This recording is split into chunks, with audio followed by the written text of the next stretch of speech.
September 1st, 2020.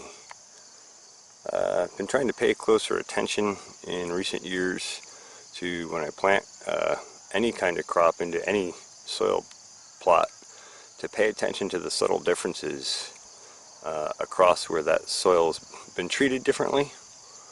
And I've noticed in this buckwheat planting in here, well, first of all, it's taken off really nice, really healthy, stout, robust growth, so that's good. That's part of what happens when you're building soils. But I've noticed some subtle things here, like this spot where I tilled back in the spring, and actually probably again mid or late June. It's about a 5 or 6 foot wide strip that I tilled in here.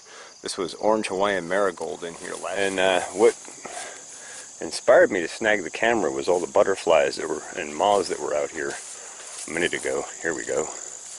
There's an interesting one.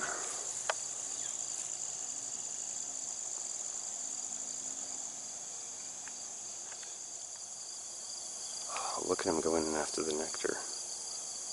That long tongue.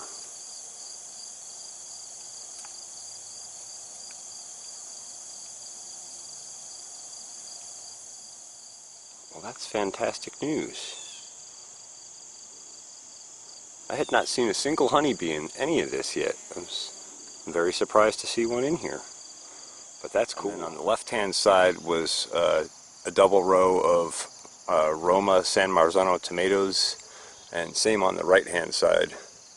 But it's interesting to see how much taller the buckwheat is in this block in between those two spots. Sort of counterintuitive, because you would think, given that these were mulched and kept in a more natural soil ecosystem, a non-disturbed soil ecosystem, you would think that these would perform better, but that doesn't seem to be the case here. And it kind of makes me think about one of the podcasts or webinars I was listening to from Advancing Eco-Agriculture from John Kempf.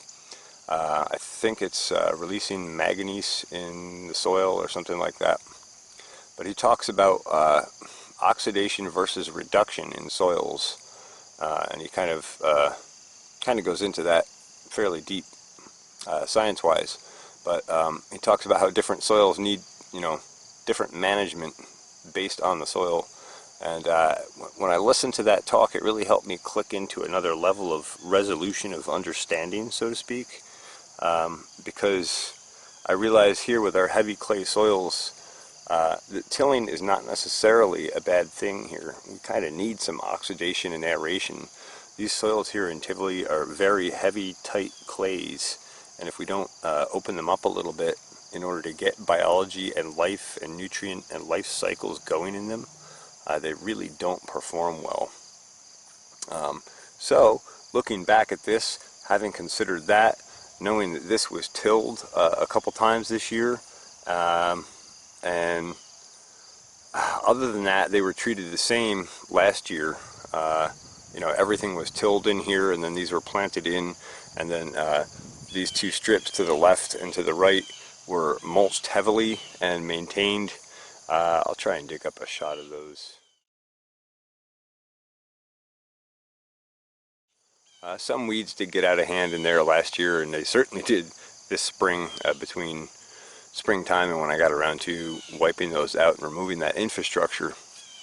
But it's just an interesting comparison between the two, and it's pretty definitive here. This was tilled over here on the edge a couple times this spring as well, and then this was what was mulched in here, and it's really, man, there's a definitive difference here. This is the tilled strip, and then over there was the mulched strip again. So it looks like maybe in order to have a better effect in these tight clay soils here in Tivoli, until I can get this soil organic matter up and start to get better aggregation in the soil, it might even be beneficial to do an early season till. But we'll see. This is a cool experiment to try it with, and in the meantime we're building soils back up, helping kind of block weeds out, and getting ready to provide another nectar and pollen crop for the honeybees.